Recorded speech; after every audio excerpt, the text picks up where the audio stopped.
గులాబీ పార్టీలో అసలు ఏం జరుగుతోంది?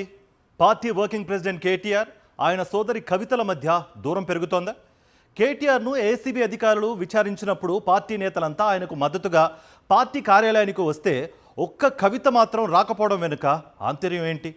ముందస్తుగా కుదుర్చుకున్న స్కెడ్యూల్ ప్రకారమే ఆమె జగిత్యాల వెళ్ళారా, లేక పార్టీ కార్యాలయానికి రావడం ఇష్టం లేక అప్పటికప్పుడు స్కెడ్యూల్ చేసుకున్నారా అన్న ప్రశ్నలు పార్టీ వర్గాల్లో చక్కర్లు కొడుతున్నాయి.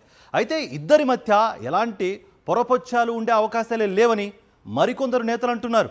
బీఆర్ఎస్ ప్రభుత్వ హయాంలో అనుమతిచ్చిన ఫార్ములా ఈ కార్ రేస్లో అవినీతి జరిగిందన్న ఆరోపణలపై పార్టీ వర్కింగ్ ప్రెసిడెంట్ కేటీఆర్ కు రెండోసారి నోటీసులు ఇచ్చిన ఏసీబీ విచారణకు పిలిచింది.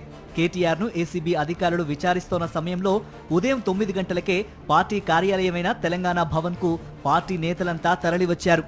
కేటీఆర్ కు సంఘీభావంగా అక్కడే ఉండి ప్రభుత్వానికి వ్యతిరేకంగా నినాదాలు చేశారు. పార్టీలో కీలక నేతలంతా వచ్చినా కేటీఆర్ సోదరి కవిత రాకపోవడం విశేషం. ఆమె ఇదే సమయంలో జగిత్యాలకు వెళ్లారు. ఆ పర్యటన చాలా ముందుగానే షెడ్యూల్ చేసుకున్నారా, లేక కేటీఆర్ ను ఏసీబీ విచారణకు పిలిచిన తర్వాత ఆమె జగిత్యాల వెళ్లారా అన్నవి తెలియవు. కానీ ఆమె అయితే తెలంగాణ భవన్లో లేరు. కాకపోతే కాంగ్రెస్ ప్రభుత్వం తమ పార్టీ నేతలపై అక్రమ కేసులు బనాయించి వేధించాలని చూస్తే ఊరుకునేది లేదని ఒక వ్యాఖ్య మాత్రం చేశారు కవిత. మాపై దాడులు చేస్తే మేమంతా ఒక్కటే అన్న సంకేతము ఇచ్చారు. కానీ తెలంగాణ భవన్ కు మాత్రం రాలేదు. చిత్రం ఏంటంటే ఇదే కవితను లిక్కర్ స్కామ్ లో విచారించడానికి ఈడీ అధికారులు వస్తే కేటీఆర్ కవిత నివాసంలో ఈడీ అధికారులపై సీరియస్ అయ్యారు. చెల్లెలికి అనుక్షణం అండగా నిలిచారు. కవితను అరెస్టు చేసిన సమయంలోనూ కేటీఆర్ దాన్ని తీవ్రంగా ఖండించారు. కవిత తరపున వాదించడానికి ఢిల్లీ వెళ్లి న్యాయవాదులతో భేటీ అయ్యారు కేటీఆర్. తిహార్ జైల్లో కవిత నిర్బంధంలో ఉన్నప్పుడు కూడా ఆమెకు ధైర్యం చెప్పడానికి హరీష్ రావును తీసుకుని మరీ వెళ్లారు కేటీఆర్. చాలాసార్లు ఆమెతో ములాఖత్ అయ్యారు. కవితను విడుదల చేసినప్పుడు కూడా కేటీఆర్ చెల్లెలి వెన్నంటే నిలిచి నేనున్నాను అనే భరోసా ఇచ్చారు. కవిత కోసం అంతగా పరితపించిన కేటీఆర్ ను ఏసీబీ విచారిస్తూ ఉంటే మాత్రం కవిత మద్దతుగా నిలవకపోవడం పార్టీ వర్గాల్లో చర్చనీయాంశమైంది.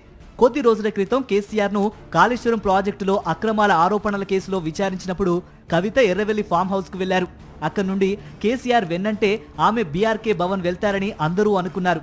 అయితే ఆమె అక్కడకు రాలేదు. కొద్ది వారాల క్రితం నాన్నకు లేఖ రాసిన కవిత పార్టీలోని పరిస్థితులపై తన అభిప్రాయాలను వ్యక్తం చేసిన సంగతి తెలిసిందే. ఆ సందర్భంలో ఆమె తనకు కేసీఆర్ ఒక్కరే నాయకుడని అన్నారు. ఈ వ్యాఖ్య వెనుక చాలా అర్థం ఉందని అంటున్నారు. తనకు ఇంకెవరు నాయకులు కారని అనడం అంటే కేటీఆర్ తనకు నాయకుడు కారని చెప్పడమే అని రాజకీయ పరిశీలకులు అభిప్రాయపడుతున్నారు.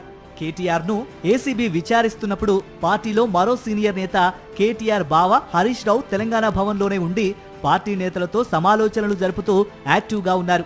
కేటీఆర్ హరీష్ రావు ఇద్దరు ఒక్కటే అన్న భావనలోనూ కవిత ఉన్నారని అంటున్నారు. అయితే ఈ అన్నా చెల్లెల మధ్య దూరం త్వరలోనే సమసిపోతుందని, టీ కప్పులో తుఫానులా అంతా చల్లారిపోతుందని పార్టీలో కొందరు సీనియర్లు అంటున్నారు. కాంగ్రెస్ ప్రభుత్వ వైఫల్యాలపై కలిసికట్టుగా పోరాటాలు చేయాల్సిన తరుణంలో బీఆర్ఎస్ పార్టీని ఇరుకున పెట్టేలా కవిత వ్యవహారాలు నడపడం మంచిది కాదని మరి కొందరు అంటున్నారు.